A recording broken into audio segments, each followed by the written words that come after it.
The mahogany conference table gleamed under harsh fluorescent lights as Marcus Sterling, CEO of Meridian Financial Group, stood at its head, his expensive suit perfectly pressed, his face twisted in what he probably thought was righteous indignation. 40 pairs of eyes darted between him and me, the tension in the room thick enough to cut with a knife. "Miss Sullivan," he announced, his voice carrying that particular tone of someone who enjoyed public displays of power. "Your recent actions have forced my hand. The board agrees that your methods are too risky for a company of our standing." I sat there, perfectly still, my hands folded neatly on the leather portfolio in front of me. Inside that portfolio were documents that would make his world collapse in exactly 3 days. But for now, I simply listened. "You're terminated, effective immediately." A collective gasp rippled through the room. After all, I was Emma Sullivan, the woman who had saved Meridian Financial Group from 3 potential disasters in the past year alone. The risk management director who had turned their struggling portfolio into a fortress. The person who had just prevented a $50 million loss last week. But Marcus Sterling didn't care about any of that. He only cared about control, about showing everyone that he was in charge. What he didn't know, what none of them knew, was that I had seen this coming months ago, and I had prepared accordingly. I stood slowly, gathering my things with deliberate calm. "Thank you for the opportunity," I said quietly, my voice steady. Then I walked out, heels clicking against the marble floor, leaving behind a room full of stunned faces and whispered conversations.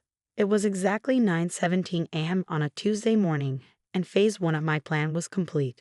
6 months earlier, the first time I realized Marcus Sterling would try to destroy me was during a routine budget meeting. I had just presented a new risk management strategy that would save the company millions in unnecessary hedging costs. The data was solid, the math impeccable, but Marcus's eyes had narrowed in that peculiar way that meant he felt threatened. "That's quite ambitious, Emma," he said, emphasizing my first name like it was a weapon. "Perhaps a bit too ambitious for someone at your level." I had been at Meridian for 7 years by then, brought in during the financial crisis when they desperately needed someone who understood both risk and innovation. I had delivered, consistently and brilliantly, turning their risk management division from a corporate afterthought into the company's backbone. But Marcus had only been CEO for 8 months, brought in by a board that wanted a dynamic leader for their public image. He had the right pedigree, the right connections, the right look. What he didn't have was any real understanding of how financial risk actually worked. That day, watching him dismiss my strategy without even understanding it, I made a decision. I would protect myself quietly and thoroughly because men like Marcus Sterling didn't fire people. They destroyed them. I began by documenting everything. Every email, every meeting, every decision. I created encrypted backups of all my risk analyses, storing them securely off-site. But more importantly, I started laying the groundwork for something bigger. You see, Meridian's entire operation depended on their credit lines. Without them, the company's daily operations would grind to a halt. The biggest of these, a $50 million revolving credit facility, was coming up for renewal. Marcus, focused on his public appearances and corporate politics, had delegated the renewal process entirely to my department. What he didn't bother to read in the paperwork was that the renewal wasn't just a simple extension. It required a complete restructuring with new terms, new guarantees, and most importantly, new ownership of the special purpose vehicle that actually held the credit facility. I spent 3 months quietly negotiating with Somerset Bank, building relationships, explaining my methodology. They understood what Marcus never could, that true financial security came from understanding risk, not avoiding it. When they offered to let me take personal ownership of the SPV that would hold the credit line, I accepted with a small smile. The paperwork was complex, deliberately so. Buried in hundreds of pages of legal language was the simple fact that I, through a series of perfectly legal corporate structures, would effectively control Meridian's financial lifeline. Marcus signed off on it without reading past the first page, too busy preparing for another TV interview about his innovative leadership. Meanwhile, I continued to excel at my job, much to Marcus's growing discomfort. I prevented a massive loss during a market downturn in March. I restructured our Asian exposure to avoid currency risks. I built systems that caught trading errors before they could become disasters. Each success made Marcus more uneasy. He started excluding me from key meetings, removed me from copied emails, had his assistant accidentally leave me off calendar invites. Classic signs of a CEO preparing to remove someone he saw as a threat.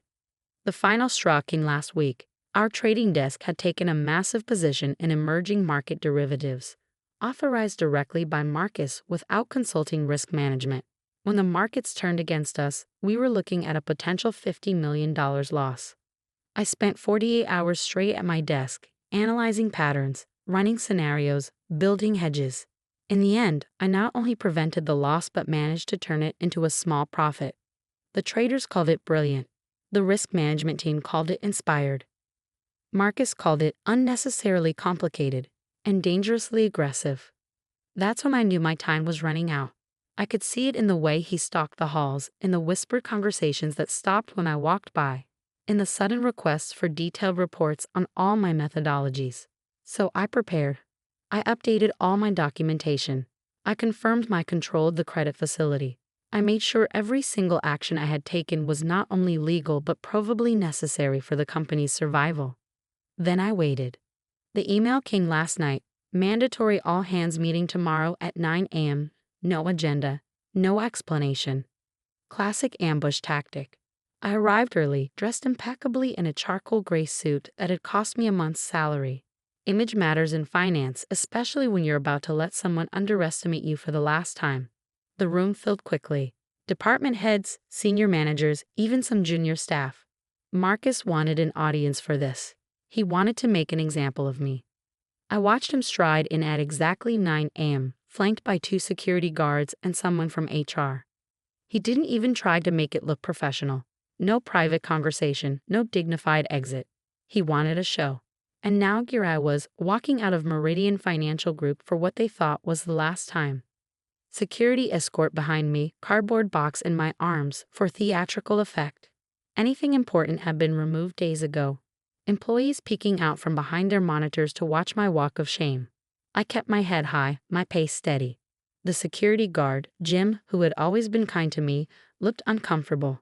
"I'm sorry, Miss Sullivan," he whispered as we reached the lobby. "This isn't right." I gave him a small smile. "Don't worry, Jim. Everything happens for a reason." Outside, the city bustled under a clear autumn sky. I took a deep breath of crisp October air and checked my watch. 9:47 a.m.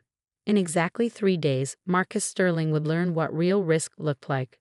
But for now, I had a breakfast meeting to attend with the CFO of Somerset Bank, who was very interested in hearing about my sudden availability.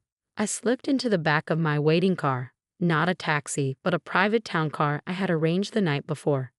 Image matters in finance, after all, especially when you're about to turn from fired employee to the person who holds your former company's financial fate in your hands. The driver pulled away from the curb smoothly as I pulled out my phone. A text from my lawyer confirmed that everything was in place. Another from my private banker assured me that my own finances were secure and untouchable. I leaned back against the leather seat, allowing myself a moment to appreciate the perfect execution of Phase 1. Marcus thought he had won. He thought he had proven his power, established his dominance, eliminated a threat. What he had actually done was activate a sequence of events that would teach him the true meaning of risk management. Because while he had been focused on his public image, I had been focused on something far more important, understanding exactly how power really worked in the world of high finance. And in 3 days, when Somerset Bank's statement revealed exactly who controlled Meridian's critical credit line, Marcus Sterling would learn that sometimes the biggest risk is underestimating the person you're trying to destroy. But that was Phase 2. For now, I had a breakfast meeting to attend and a story to begin telling. After all, timing is everything in finance.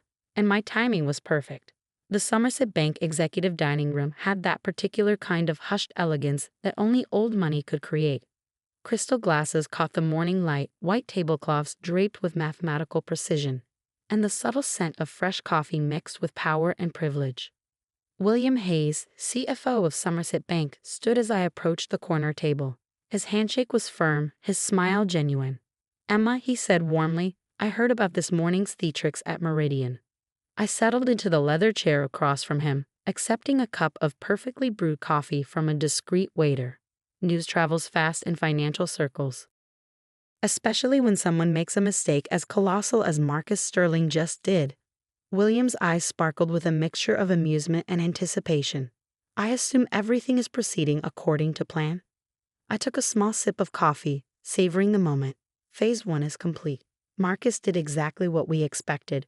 Made it public, made it dramatic, made it impossible to quietly reverse course. William nodded, pulling out a sleek leather portfolio. Our timing couldn't be better. The quarterly review of all major credit facilities is scheduled for Friday morning. Marcus will be required to attend personally as CEO. And the documentation. All in order. The ownership structure of the SPV controlling their credit line will be revealed as part of standard compliance protocols. He paused, allowing himself a small smile. I must admit, I'm looking forward to seeing his face when he realizes what he's done. I reached into my bag and retrieved a USB drive. This contains detailed reports of every risk management decision I've made in the past year, including the full analysis of last week's derivatives save. Your risk committee might find it interesting reading. William pocketed the drive smoothly. I'm sure they will. Now, shall we discuss your future role at Somerset? The rest of breakfast passed in a comfortable discussion of possibilities. By the time I left, I had a verbal offer to become Somerset's new head of strategic risk management at triple my Meridian salary. But that would come later. For now, there was work to be done. Back in my car, I checked my phone. 3 missed calls from Meridian's HR department, 5 from their legal team, and 1 very interesting text from Sarah Chen, my former deputy. Complete chaos here. MS trying to access your risk management systems. Nobody can understand your notation system. Of course they couldn't. I had developed my own proprietary method of coding risk assessments over the years. It was perfectly logical if you understood the underlying mathematics, which Marcus very clearly didn't. I smiled, remembering his dismissal of my methods as unnecessarily complicated. He was about to discover just how necessary that complication had been. By afternoon, the first real tremors began. My phone buzzed with a message from my inside source at Meridian's trading desk. Emergency meeting called. MS trying to explain your hedging strategies to the board. Making 0 sense. Trading suspended on 3 major positions. I could picture it perfectly, Marcus standing in the same conference room where he'd fired me this morning, trying to explain complex risk management protocols he'd never bothered to understand. Probably using terms incorrectly, missing the subtle interplays between positions, not seeing the carefully constructed safety nets I'd built into every strategy. At 4:45 p.m., just before market close, another text from Sarah. MS just tried to unwind your E&G hedge structure. Nearly caused a $10 million loss before risk committee shut it down. Board member Jenkins asking questions.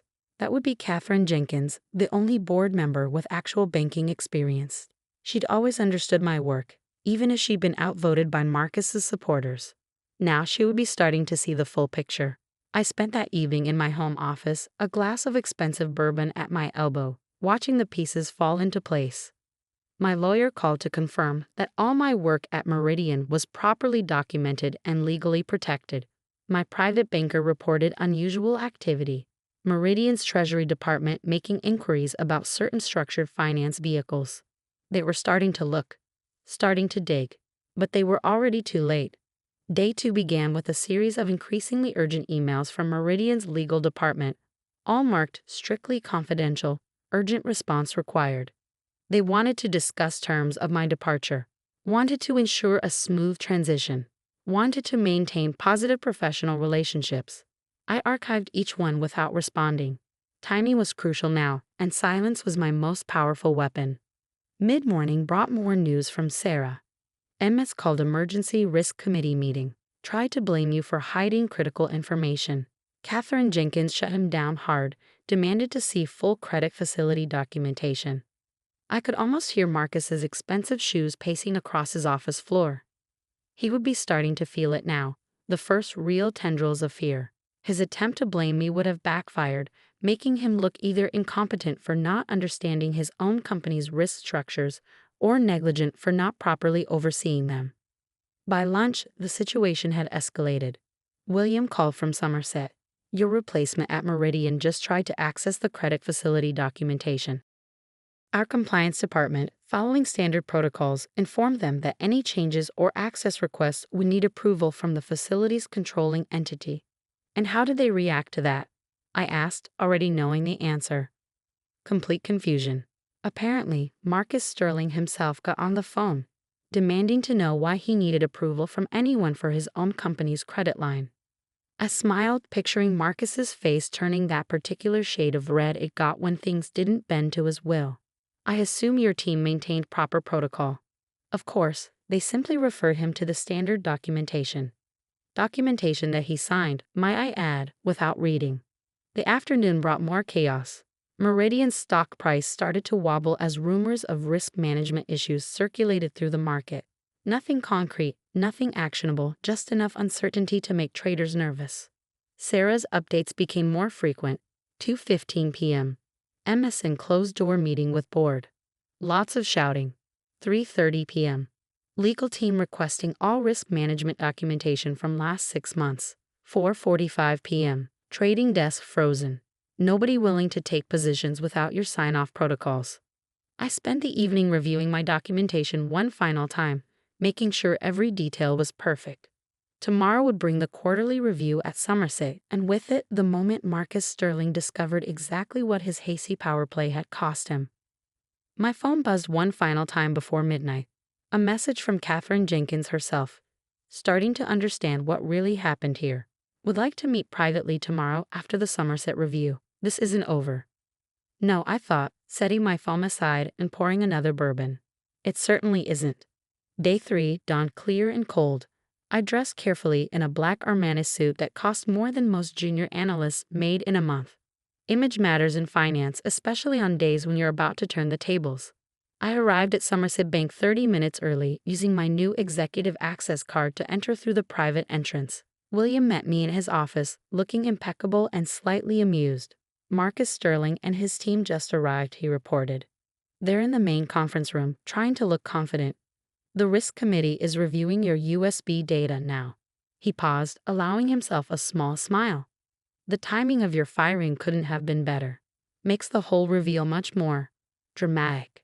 I checked my reflection in his office window, adjusting my jacket slightly. Everything ready. All set. Standard quarterly review presentation, followed by the compliance update, ending with the ownership structure review. Should take about an hour to get to the big moment. I nodded, checking my watch. In exactly 60 minutes, Marcus Sterling would learn the true meaning of risk management, and I would be there to watch it happen. Shall we? William gestured to the door. I picked up my leather portfolio, the same one I'd had at my firing, and smiled. Time for phase 2. The conference room was packed when we entered through the private door behind the presentation screen. Through the one-way glass, I could see Marcus at the head of the Meridian team, trying to project confidence but fidgeting with his gold cufflinks, a tell he never knew he had. William took his seat at the head of the Somerset side. I stayed in the shadows behind the screen, waiting. Right on schedule, the presentation began. Standard quarterly review materials, market positions, risk exposures, all the normal banking discussions that Marcus usually ignored. Then came the compliance update. I watched Marcus start to shift uncomfortably as the discussion turned to credit facility documentation. Watched him loosen his tie slightly as they discussed control structures. Watched his face start to pale as the words beneficial ownership appeared on the screen. And then, at exactly 10:17 a.m., it happened. The Somerset risk officer pulled up the ownership diagram of Meridian's credit facility. There, in clear corporate structure boxes, was the chain of control, leading directly to a holding company owned by one Emma Sullivan. The room went completely silent. Marcus's face, already pale, turned absolutely white. He started to stand, then fell back into his chair as the full implications hit him. He hadn't just fired an employee. He had fired the person who controlled his company's financial lifeline. Phase 2 was complete, and Phase 3 was about to begin. Part 3, The Reckoning. The next few moments in Somerset Bank's conference room felt like watching a slow-motion car crash. Marcus Sterling, the man who had so confidently fired me 3 days ago, sat frozen in his chair, his face a mask of dawning horror as he stared at the ownership structure displayed on the screen. This can't be right, he stammered, his voice having lost all its previous authority. There must be some mistake. William Hayes, ever the consummate banker, smiled politely. I assure you, Mr. Sterling, there's no mistake. The documentation is quite clear. Your signature is on every page. That's when I stepped out from behind the screen, enjoying the way Marcus's eyes widened in shock. Perhaps, I said quietly, you should have read those papers more carefully before signing them. The room erupted in barely contained chaos. Meridian's legal counsel started frantically flipping through documents. Their CFO had turned an interesting shade of gray. And Katherine Jenkins, watching from the end of the table, had the smallest smile playing at the corners of her mouth. Marcus shot to his feet, his face now turning from white to red. This is manipulation. Fraud. I'll have you arrested for this. I placed my portfolio on the table, opening it with deliberate calm. Everything was done completely legally, Marcus. The ownership structure was clearly detailed in the documentation. Documentation that you signed, multiple times. I slid out a stack of papers, his signature prominent on each one. Would you like to review them now? He fell back into his chair, the fight visibly draining from him as reality set in. The entire room watched in silence as the implications became clear to everyone. The man who had publicly fired me 3 days ago had just discovered that I controlled his company's financial lifeline. William cleared his throat. Perhaps this would be a good time to discuss the terms of the credit facility's continuation. Marcus's head snapped up. Terms? What terms? Well, I said, taking a seat at the table. As the controlling entity of the credit facility, I have certain concerns about Meridian's current risk management practices, particularly in light of recent leadership decisions. Katherine Jenkins leaned forward. I believe the board would be very interested in hearing these concerns. The next 2 hours were a masterclass in professional decimation. I methodically laid out every flaw in Marcus's leadership. The ignored warnings, the reckless trading decisions, the dismantling of key risk protocols. Each point was documented, dated, and devastating. By the time I finished, Marcus looked like a man who had aged a decade in a day. But I wasn't done yet. So, I continued, here are my terms for maintaining the credit facility. I slid a document across the table. First, a complete overhaul of Meridian's risk management structure. Second, an independent audit of all trading positions taken under Mr. Sterling's direction. And third, I paused for effect, the immediate appointment of a new chief executive officer. Marcus exploded out of his chair. You can't do this. You can't just walk in here and demand. Actually, Katherine interrupted, she can. Without this credit facility, Meridian would be in breach of its regulatory capital requirements by tomorrow morning. The board cannot ignore that reality. She turned to me, professional respect evident in her eyes. Though I assume you have a candidate in mind for the CEO position? I smiled. Somerset Bank has already approved William Hayes for the role, should the board agree. His risk management experience would be invaluable. William nodded graciously as Marcus sputtered in disbelief. The man was watching his empire crumble, and there wasn't a single thing he could do about it. The next few hours passed in a blur of activity. Emergency board calls were made. Lawyers consulted. Documents prepared. By late afternoon, the transformation was complete. Marcus Sterling had been removed as CEO, with a carefully worded press release citing strategic differences. William Hayes was appointed as interim CEO with full board approval. I was named Chief Risk Officer of both Meridian and Somerset, with oversight of a newly created risk management structure.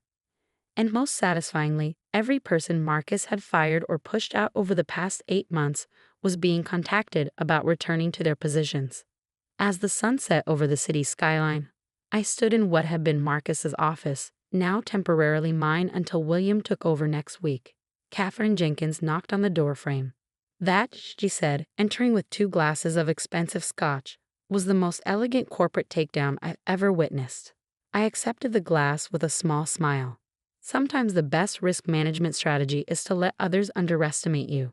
She laughed, settling into one of the leather chairs. You know, when Marcus first announced your firing, I almost intervened. Almost, but something in your expression that day told me to wait. I appreciate that, I said, taking a sip of scotch. It made the reveal much more effective. That it did. She raised her glass in a toast to the woman who turned being fired into a corporate coup. Later that evening, as I packed up the last of Marcus's belongings from what would soon be William's office, Sarah appeared in the doorway. "The trading floor is celebrating," she reported, grinning. "Someone ordered champagne. And Marcus's old executive team is trying desperately to update their resumes before the mass exodus begins." I nodded, placing Marcus's pretentious motivational posters in a box. Change is healthy in corporate culture. Speaking of which, how do you feel about a promotion? I'll need a deputy chief risk officer I can trust. Her eyes widened. Seriously. But what about Somerset? I'll be overseeing risk for both institutions, part of the new partnership structure William and I designed. I smiled. It turns out getting fired was the best career move I never planned. That night, I stood at my penthouse window, watching the city lights twinkle below. My phone had been buzzing all day with congratulations, job offers, and interview requests. The Financial Times wanted to do a profile. Harvard Business Review was interested in a case study. And Marcus? He had been last seen clearing out his desk, his perfect suit wrinkled, his golden boy image tarnished beyond repair. I sipped my bourbon, savoring the warmth. In the end, it hadn't been about revenge. It had been about something far more important, proving that true power doesn't come from titles or corner offices. It comes from understanding the game better than anyone else, from seeing the moves others miss, from being willing to be underestimated until the perfect moment to strike. A text message lit up my phone. It was from William. "Board dinner tomorrow to celebrate the new partnership." Marcus's face when he realized who owned the credit line? Priceless. "See you at 8. I smiled, remembering that moment of revelation. Marcus had thought he was showing strength by firing me in front of everyone. Instead, he had staged the perfect backdrop for his own downfall. The next morning, I arrived at the office early. The security guard, the same one who had escorted me out 3 days ago, grinned and waved me through. "Welcome back, Ms. Sullivan." I strode through the lobby, heels clicking on marble, employees nodding respectfully as I passed. The fear was gone from their eyes, replaced by something better, admiration. Not for my title or my power, but for how I had wielded it. In the elevator, I caught my reflection in the polished doors. Same suit, same portfolio, same calm expression. But something was different now. I wasn't just a risk manager anymore. I was living proof that sometimes the biggest risk is underestimating the quiet ones, the careful ones, the ones who understand that true power isn't about making noise, it's about making moves. The doors opened onto the executive floor, and I stepped out into my new reality. There was work to be done, systems to rebuild, trust to restore. But first, I had a story to tell the eager young analysts gathering in the conference room. A story about risk, about patience, and about the day a CEO learned that sometimes the person you're firing is the person you really can't afford to lose. Because in the end, the greatest victory isn't in proving others wrong. It's in proving yourself right. And I had done exactly that, one signature, one strategy, one careful move at a time. The conference room was packed when I entered. Young faces looked up eagerly, laptops open, ready to learn. I placed my portfolio on the podium and smiled. "Good morning," I began. "Today's lesson is about understanding risk. Real risk, the kind that doesn't show up on spreadsheets or risk assessments. The kind that comes from forgetting that sometimes the quietest person in the room is the one holding all the cards." And as I launched into my presentation, I caught a glimpse of my reflection in the window. I looked exactly like what I was, a woman who had turned getting fired into the ultimate power move. Perhaps I should send Marcus a thank you note. After all, he had given me the perfect stage for my greatest risk management triumph yet. But that could wait. Right now, I had an empire to run.